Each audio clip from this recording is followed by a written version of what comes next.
আজকের ব্লগে তোমাদের সাথে শেয়ার করব মায়ের হাতে সেরা স্বাদের দই পটল রেসিপি। তো এই যে দেখো ঝুড়িতে পটল নিয়ে নিয়েছি, আর এই যে এইদিকে মা এখন পটল কাটতেও বসেছে। তো মা পটলগুলো বেশ সুন্দরভাবে ডিজাইন করে কাটে। এই যে দেখো পটলটাকে চারিদিকে কি সুন্দর করে কেটে কেটে নিচ্ছে, তো কেটে ডিজাইন করে নিচ্ছে। এই যে এইভাবে পটলটাকে কেটে নিয়েছে, এইভাবে সমস্ত পটলগুলো কেটে নেবে।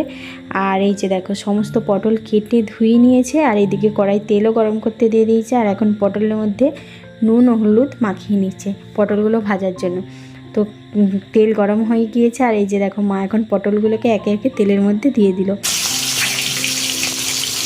আর এইদিকে দই পটলের জন্য কি কি বাটা মশলা রাখবে সেগুলো মা বেটে নিয়েছে শিলনোড়াতে। এই যে এইদিকে দেখো রয়েছে পোস্ত বাটা, আর রয়েছে এইদিকে সর্ষে, পেঁয়াজ, আদা, রসুন বাটা, আর এইদিকে রয়েছে জিরে, ধনে বাটা। তো সমস্ত বাটা মশলাই করবে।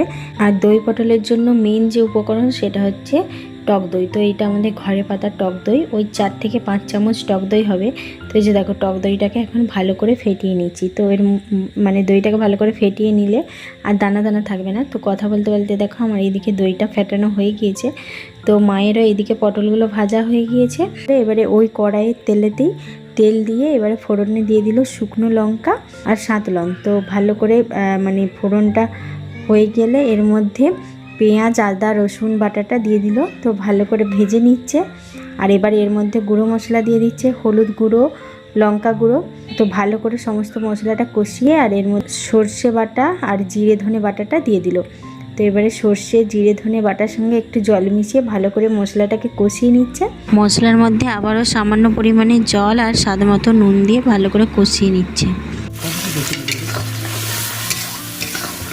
তো ভালো করে মশলা থেকে তেল ছাড়লে ফেটানো টক দই আর অল্প মিষ্টি মানে চিনি দিয়ে দিল। তো ভালো করে টক দইয়ের সাথে মশলাটা ভালো করে একটু কষিয়ে নিয়ে এর মধ্যে এবারে ভেজে রাখা পটলগুলো দিয়ে দিল। মশলার সাথে পটলটাকে ভালো করে কষিয়ে নিচ্ছে। তো মশলার সাথে পটলটা ভালো করে কষানো হয়ে গিয়েছে। এবারে উপর থেকে সামান্য পরিমাণ জল দিয়ে দিল। আর এবারে জলটা ফুটে গামাখা গামাখা হয়ে আসলেই এই যে পোস্ত বাটাটা বেটেছিল সে তার সঙ্গে মা সর্ষের তেল মিশিয়ে নিল। এবারে দই পটলের উপর থেকে পোস্ত বাটাটা ছড়িয়ে ভালো করে মিশিয়ে নিয়ে নামিয়ে নিল। তো দই পটল রেডি। তো কেমন হয়েছে দেখতে জানিও। আর মায়ের হাতের এই দই পটল সত্যি খুব সুন্দর খেতে হয়। তো তোমরাও এইভাবে বাড়িতে বানিয়ে দেখতে পারো।